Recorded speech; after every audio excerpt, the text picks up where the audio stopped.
Inductive effect is of two type. Inductive effect कितने type का होता है? टू टाइप का होता है, पॉजिटिव इंडक्टिव इफेक्ट और negative inductive effect. Positive inductive effect में क्या था, अगर electronegativity of carbon is greater than x atom then electrons are displaced toward the carbon, electrons are displaced toward the carbon and this x atom have positive I effect। तो इस x atom का कौन सा effect होगा? Positive I effect माना जाएगा। दूसरी condition क्या थी? नेगेटिव आई इफेक्ट का मतलब क्या होता है? इसको also called attraction of electron भी इसको कह सकते हैं और इसको रिपल्शन ऑफ इलेक्ट्रॉन्स कहा जाता है। अगर इलेक्ट्रोनेगेटिविटी क्या हो एक्स एटम की, अगर ज़्यादा हो कार्बन से, तो इलेक्ट्रॉन्स किसकी तरफ अट्रैक्ट होंगे? एक्स एटम की तरफ अट्रैक्ट हो जाएंगे और इसको हम क्या कहेंगे? नेगेटिव इंडक्टिव इफेक्ट कहेंगे। अब हम बात करते हैं पॉजिटिव इंडक्टिव इफेक्ट का ऑर्डर क्या होता है और नेगेटिव इंडक्टिव इफेक्ट का ऑर्डर क्या होता है।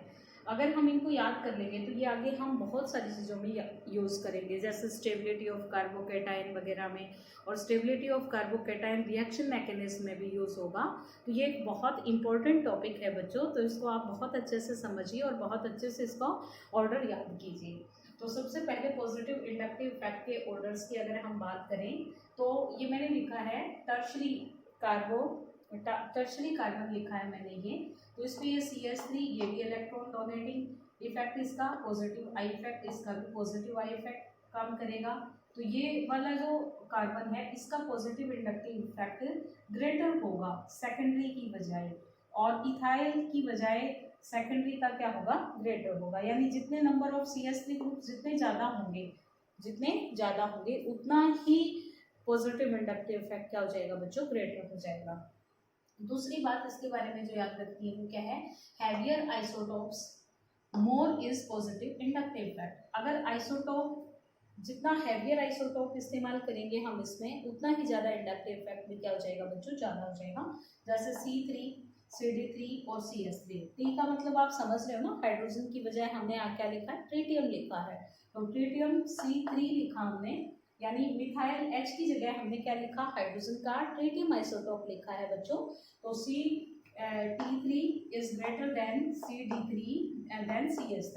और अगर अकेले आइसोटोप्स की अगर हम बात करें तो ट्रिटियम का सबसे ज़्यादा इंडक्टिव पॉजिटिव इंडक्टिव इफेक्ट होएगा, फिर ड्यूटेरियम का होएगा, फिर हाइड्रोजन का होएगा।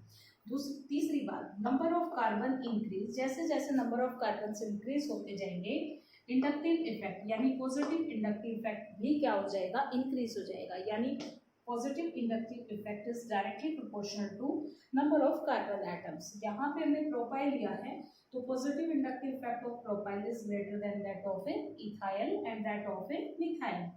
ओवरऑल ऑर्डर की अगर हम बात करें तो सबसे ज्यादा CH2 नेगेटिव का inductive effect positive inductive effect होएगा, क्योंकि कार्बन के ऊपर नेगेटिव चार्ज है तो इसमें इलेक्ट्रॉन डोनेशन की जो पावर होगी वो सबसे ज्यादा होगी, इजिली डोनेट कर सकता है, इसलिए इंडक्टिव इफेक्ट इसका सबसे ज्यादा हो जाएगा।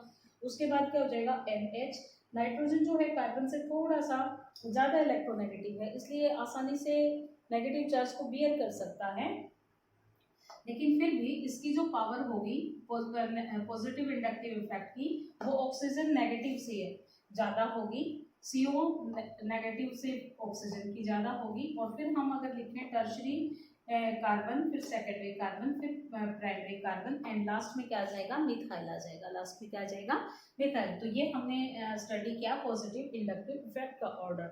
अब आइए हम नेगेटिव इंडक्टिव इफेक्ट के बारे में भी जानकारी ले लेते हैं। नेगेटिव इंडक्टिव इफेक्ट जो है इसको हम अट्रैक्शन ऑफ इलेक्ट्रॉन्स वाला इफेक्ट भी कहते हैं। मैं ये आपको बता चुकी हूँ कि electronegativity of attached atom is greater than carbon, then electrons are attractive toward the attached atom और ग्रुप ऑफ एटम की तरफ अटैच हो जाएंगे, और इस एक्स एटम की वजह से जो इफेक्ट माना जाएगा वो कौन सा होगा? नेगेटिव आई इफेक्ट होगा। नेगेटिव आई इफेक्ट का ऑर्डर अगर हम देखें तो सबसे ज्यादा अट्रैक्ट कौन करेगा? देखो इसमें आज देखने से ही पता चल रहा है OF2, ऑक्सीजन भी इलेक्ट्रोनेगेटिव है, फ्लोरीन भी इलेक्ट्रोनेगेटिव है, और 2 फ्लोरीन है और ऊपर से ऑक्सीजन, मतलब इस मॉलिक्यूल के ऊपर पॉजिटिव चार्ज भी है, तो इसकी जो अट्रैक्शन पावर है यानी इलेक्ट्रोनेगेटिविटी है वो क्या हो जाएगी? और भी ज़्यादा ग्रेटर हो जाएगी।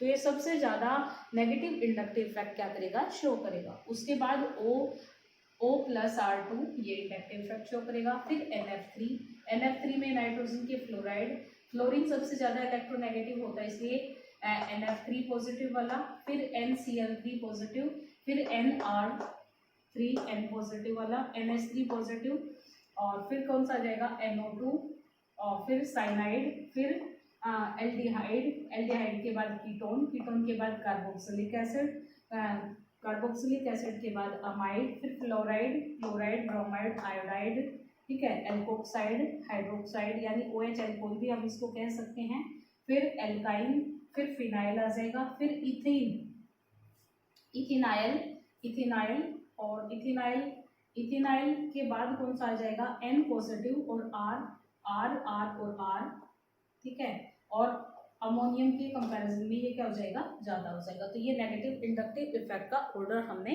सीखा है।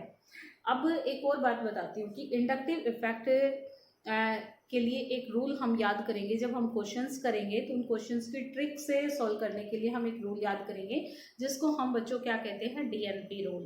D का मतलब होता है यहाँ पे डिस्टेंस, N का मतलब होता है नंबर, और P का मतलब क्या होता है, पावर। यानी सबसे पहले हम इंडक्टिव इफेक्ट के क्वेश्चन सॉल्व करने के लिए सबसे पहले देखेंगे कि डिस्टेंस कितनी ज़्यादा दूरी पे इलेक्ट्रोनेगेटिव या इलेक्ट्रोपॉजिटिव एटम प्रेजेंट है। फिर हम देखेंगे कि अगर डिस्टेंस अगर सेम आ जाता है तो फिर हम देखेंगे कि नंबर किसके ज़्यादा हैं, और अगर नंबर भी सेम आ जाते हैं, डिस्टेंस भी सेम आ जाती है, नंबर भी सेम आ जाते हैं, तो फिर हम किसको कैलकुलेट करेंगे, पावर को कैलकुलेट करेंगे, यानी पावर देखेंगे। तो फिर हम पता लगा पाएंगे कि किस में पॉजिटिव इंडक्टिव इफेक्ट या नेगेटिव इंडक्टिव इफेक्ट ज़्यादा लग रहा है। ठीक है, तो अगले वीडियो में हम क्वेश्चंस करेंगे।